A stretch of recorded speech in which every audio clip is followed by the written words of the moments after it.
ನನ್ನ ಹೆಸರು ಖುಷಿವಿ. ನಾನು 4ನೇ ತರಗತಿಯಲ್ಲಿ ಕಲಿಯುತ್ತಿದ್ದೇನೆ. 2 ನರಿಗಳು ಮತ್ತು ಮರ. ಒಂದು ಗುಹೆಯಲ್ಲಿ 2 ನರಿಗಳು ವಾಸಿಸುತ್ತಿದ್ದವು. ಅವುಗಳು ಒಳ್ಳೆಯ ಗೆಳೆಯರಾಗಿದ್ದವು. ಒಂದು ದಿನ ಮಧ್ಯಾಹ್ನದ ಬಿಸಿಲಿಗೆ ಅವುಗಳು ಮನೆಗೆ ಹಿಂತಿರುಗುತ್ತಿದ್ದವು.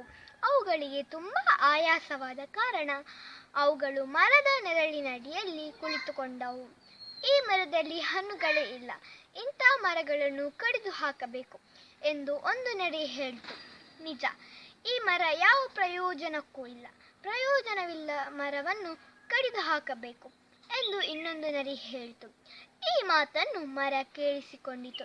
ನಿಮಗೆ ಕೃತಜ್ಞತೆ ಇಲ್ಲವಲ್ಲ, ನನ್ನ ನೆರಳಿನಲ್ಲಿಯೇ ನೀವು ಕುಳಿತುಕೊಂಡು ವಿಶ್ರಾಂತಿ ಪಡೆಯುತ್ತಿದ್ದೀರಿ.